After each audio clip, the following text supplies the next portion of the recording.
What's going on, y'all? Machiavelli Mills TV. So look, as rumored, yesterday, Deion Primetime Sanders was officially introduced as head coach of the Jackson State University Tigers, and my man made a grand entrance. I'm talking about an immaculate entrance like he was Prince Akeem on Coming to America. For real, for real. And this entrance was so HBCU. It was so Deion Sanders. I had a smile from ear to ear watching it. My man Primetime was escorted by state troopers and the JSU band, the Sonic Boom of the South. And for real, the only thing that was missing was the J-Sets performing for the crowd. And if y'all don't know, the J-Sets are the majorettes for Jackson State University, man. And it was just so refreshing. And I was like, man, look at this. This is charisma. This is swagger. And this is what being at an HBCU is all about. And Deion Sanders embodied that to a T. And let me just say this too. Lord, let me say this. Tracy Edmonds, Deion Sanders' woman and ex-wife of Babyface, that woman is finer than frog hair, fam. Like, I'm looking at this woman and she probably 50 years old. And this woman looked like she's still in her late 20s or something. I don't know what fountain of youth she been drinking from, but that woman can pull a 21-year-old man. She's so fine. I'm like, Lord, this man Deion Sanders didn't get him one. But I mean, when you prime time, you got to have a woman that's prime time too. You know what I mean? So it makes sense. But Lord, I had to say something about Tracy Edmonds because, whoo, Lord, I'm gonna stop. That's that man woman. But anyway, after watching Deion Sanders, watching him make that charismatic entrance full of swagger and primetime appeal, I saw so many people on Twitter wishing bad luck on him, right? I saw people speaking words that he will fail miserably at Jackson State and he will need an Uber off campus. Like, that is an exact quote. Somebody said he gonna fail miserably at Jackson State and he gonna need an Uber to escort him off campus, right? I saw people saying that Deion not gonna do anything at all at this university and this will be a failed project where Deion Sanders will fall flat on his face. Right? And I'm reading this stuff and I'm like, damn, I never seen so many people hating on the collegiate coaching opportunity for a former professional player in my life. Not like this. People wishing that Deion falls on his face. He ain't gonna do nothing at that school. That school ain't gonna do nothing. It ain't gonna do nothing significant. He not gonna make any noise. It's not nothing gonna happen there. It's all for show. And I'm watching people say this, and it's quite strange to see so many people wishing for Deion to fail at helping mold young men athletically and academically. And it's so odd. But then I realized why so many of y'all are mad, right? See, there is a select group of y'all who are mad because Deion Sanders chose an HBCU, right? Because y'all think that HBCUs, historically black colleges and universities, are racist and appeal to separatism, not knowing that HBCUs have students from all ethnicities, creeds, and religion, right? Because I went to an HBCU. I went to Jackson State University's rival, Mississippi Valley State University. And we had kids from Kazakhstan, kids from China, kids from India. We had white American students. We had Hispanic kids. We had people from every ethnicity in the school. Seriously, you know what I mean? So HBCUs are welcoming to any and everybody, right? But a lot of these people are also not realizing that these institutions, historically black colleges and universities, were created during times where segregation only permitted black students and student athletes to go to historically black colleges to receive their education and to also play sports, right? And after segregation ended, these same institutions that were in place stayed around because they educated so many of the poor and disenfranchised black students in the areas surrounding where the HBCU was located, right? These HBCUs gave those poor black students from the local area, a chance to achieve their wildest dreams in life by educating them and qualifying them to work in the professional fields they desire to be in. You know what I mean? Essentially, these HBCUs stayed around because they gave these black students hope. They gave these black students from impoverished areas hope and a chance at prosperity in life, a chance at achieving what many call the American dream by educating them and honing their professional skills. But y'all hate that word historically black college because y'all think it means no other races are welcome to come to this school. Only black people are welcome. So y'all hope that Deion does not do great things at this historically black college for that reason, for that main reason, because it's at an HBCU. Y'all don't want Deion to do great, right? Because let's face it, if Deion would have went to a school, if he would have went to coach at a school at one of these Power 5 conferences, y'all would have no problem with him coaching at one of them schools, right? If he went to go coach at his alma mater, Florida State or Ohio State or somewhere, y'all wouldn't be wishing for him to fall flat on his face. Y'all wouldn't be wishing for him to fail like this. Be real with yourself, man. I know what this is, man. I know what time it is, man. So you're not fooling me. I know why y'all want him to fail so miserably. And then there is another group of people who are wishing that Deion fails because y'all are afraid of what might happen with this move, right? Y'all are afraid that Deion Sanders may start getting top recruits that would normally commit to these Power 5, these schools and Power 5 conferences, right?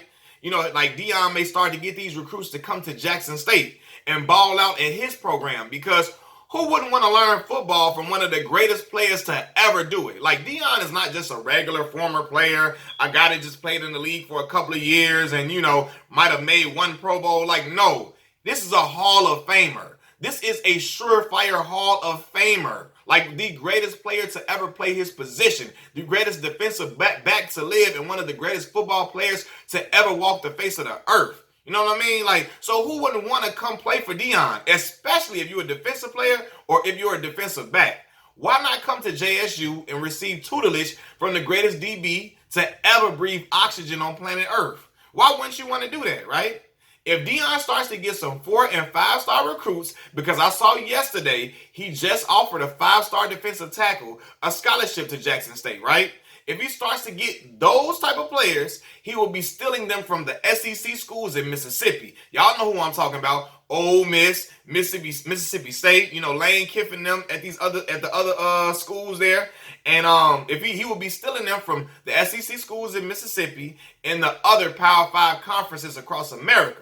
And y'all don't want your favorite college team losing recruiting battles to little old Jackson State. Even though Jackson State ain't that little, but compared to the other big schools, it's little, right? Y'all don't want y'all favorite teams y'all grew up watching from childhood losing recruiting battles to little old Jackson State and Deion Sanders because it puts your football team at risk of being good. You know what I mean? And honestly, the hate that Deion Sanders is receiving is more than just about him and Jackson State. For real. A lot of y'all are wishing for Deion to fail because of the impact this move may have in another sense, right?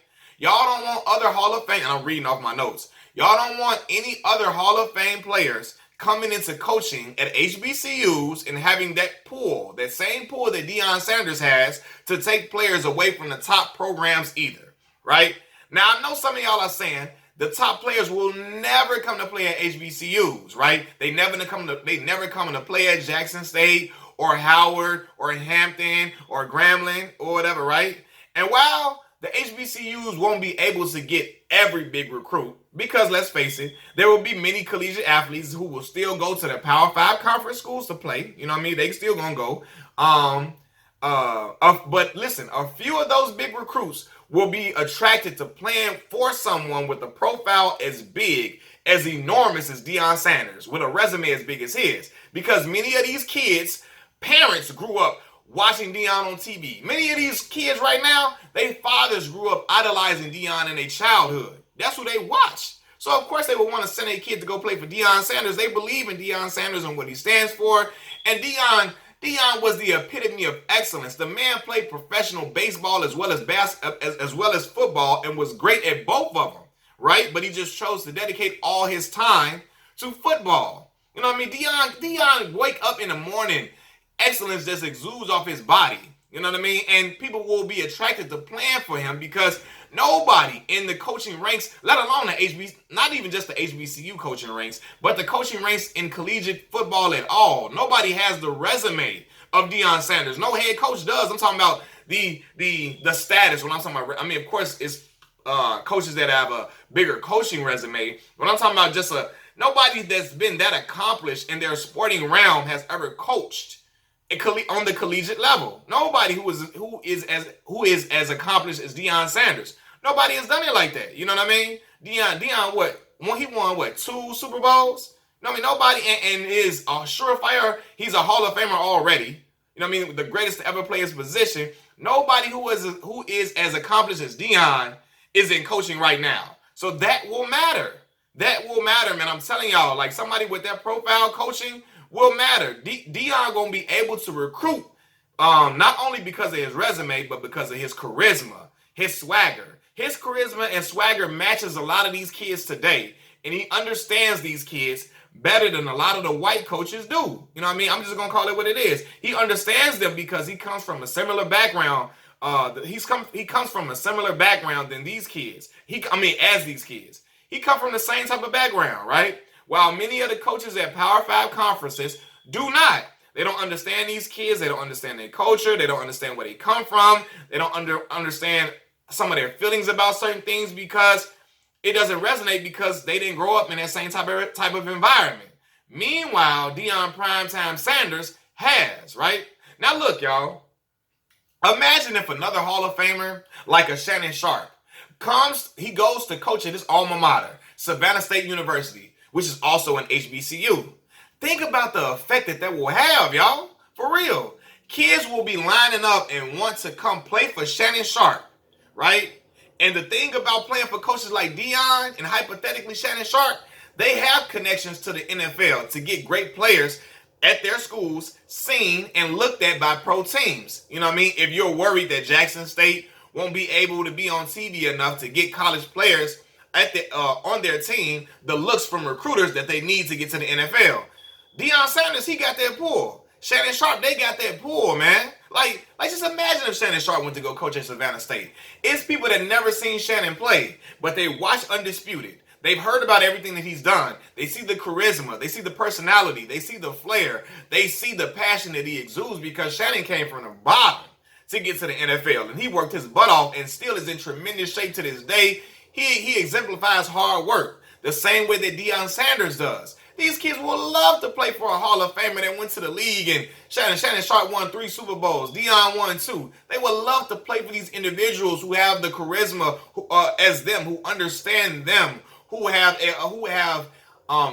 succeeded at the highest level and exceeded expectations way farther than their wildest dreams. They would love to play for individuals like this. So it will be a win because these guys are not just regular guys that played in the NFL a little bit, played on a team here or there. Like, no, they were successes in the NFL and Hall of Famers. That's a different type of look. And Deion being at this HBCU, Jackson State, may encourage other Hall of Fame players to come and coach at HBCUs as well, right? I see some of y'all on Twitter scratching y'all head, trying to talk down on Jackson State, calling it an insignificant school. Y'all saying Jackson State is an insignificant school. It's insignificant. Asking why Deion wanted to go to a school without a winning history, a winning tradition, a school that does not get the TV time and resources that the bigger schools get, right? And the answer to that is maybe Deion Sanders wanted to coach at a school whose swagger, culture, and charisma matches his. Y'all know how HBCUs do. The halftime show is just as big as the football game. And if you went to an HBCU, you know exactly what I'm talking about, man. Like, y'all know how that is. Y'all know how immaculate the bands get down, right? Y'all see, I'll be like, look, the halftime show is just as big as a football game. They got with the battle of the bands. The rich culture is in full effect. From the student pride you see in the stands and the crowds, to the fraternity life, HBCU culture is larger than life, and so is Deion Primetime Sanders, right? The HBCU culture and Deion Sanders go hand in hand because Deion Sanders' whole persona embodies the charisma shown on the black playgrounds and black communities of America, which is the places where the student body and the faculty at HBCUs come from. The black communities and black playgrounds of America. So look, y'all, as mad as y'all are, Deion Sanders matches Jackson State University's fly. They go hand in hand, for real, for real. It all makes sense. And have y'all ever thought about this? Some of y'all questioning why he want to go to Jackson State, why he want to go to that little bitty old school that nobody really knows about and nobody watches on TV. Have y'all ever thought about this? Maybe Deion Sanders wanted to build a program up to the pinnacle. Rather than joining a Power 5 conference, rather than joining a Power 5 school and hopping on a boat that was already built. Because some people ain't built like y'all, right? Some people want to enjoy the process of building up their own boat and watching it sail and watching it float and go and achieve big, big honors and big accolades, rather than hopping onto a boat that was already made and already got its own tradition. Some people want to start something from scratch, even though Jackson State has produced so many pros, and Deion Sanders is not going to be, he's not going to produce the first pros to come from the school. I'm gonna get into the pros that they got, or I'm gonna get into the pros that they have produced. But some people want to build their own legacy. They don't want to jump onto something that Florida State and Ohio State already got built. They want to build something of their own, man, right? Because I know with Deion, it's not about the money. Because hell, he probably was getting paid more by being a commentator than he gonna get from Jackson State at all. You know what I mean? Maybe Deion Sanders embraces the challenge of creating something of his own and starting something big. Maybe that's it. Maybe Deion want to start something and start something from scratch and build his own boat and own legacy, rather than hopping on the legacy of other former coaches and other former institutions, right? People gonna go to play at Ohio State just because it's Ohio State. People gonna go play at Florida State because it's Florida State. People gonna go play at Alabama, because Nick Saban is there for sure. And because Alabama has a winning tradition for so long, another coach can come at Alabama and people are going to go play there because it's Alabama, right? People ain't coming to Jackson State, 5 and 4-star recruits not coming to Jackson State because it's Jackson State. You know what I mean? Deion is trying to make it to the point where people will come to Jackson State because it's Jackson State, and Jackson State name ring bells. You know what I mean? And they name ring bells for producing pro players and having a top-notch program. That's what Deion Sanders is trying to do now, man. Everybody ain't built like y'all. Everybody don't want the easy way out. Some people want to build something up and turn it into something major, right? Deion Sanders is a multi-millionaire. He don't need the money, so he ain't doing it for money, man. Right? I see people saying, who will want to come to Jackson State over Ohio State, over Alabama and Florida State? JSU has no chance at getting top players because Jackson State doesn't have the profiles of the other schools. Well, I ask y'all this. What was Duke University before Coach K came? What was Syracuse University before Jim Boeheim? What was Grambling State before the late, great Eddie Robinson? What was Grambling State before then, right? Jackson State has produced many great players in the NFL who have succeeded at the highest level, including wide receiver Jimmy Smith, a player who was up for the Pro Football Hall of Fame. Jimmy Smith amassed over 12,000 receiving yards and 67 touchdowns in his career. And also the legendary Walter Payton, also known as Sweetness, played for my Chicago Bears, came straight out of Jackson State, right?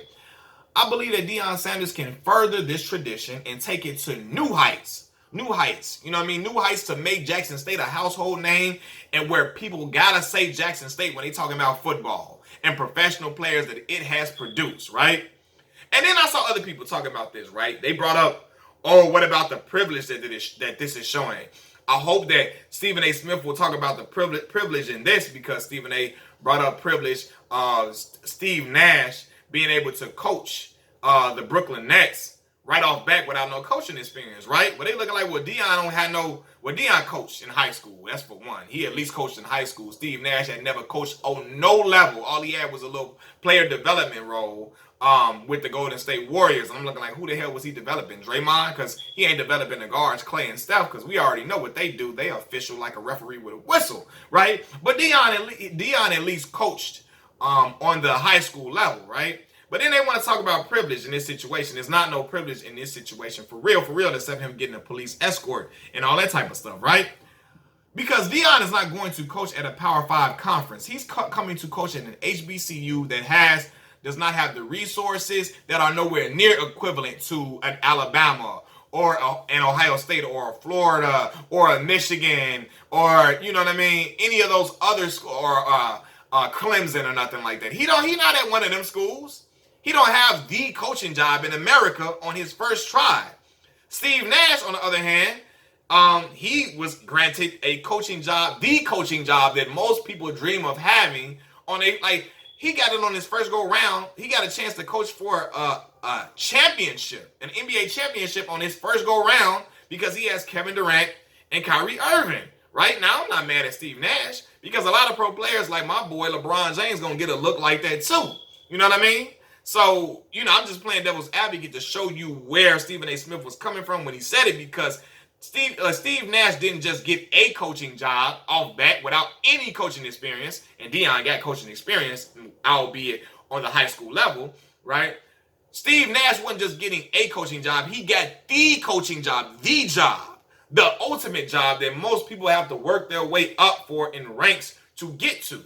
He got the Brooklyn Nets job coaching Kevin Durant and Kyrie Irving. Now, they signed off on him coming there, so they gave all approval for him to come. They all for it for him coming. You know what I mean? But Stephen A. Smith was coming from it like this. Most players, most coaches dream of having that job to be able to coach for a championship, to coach of like talent.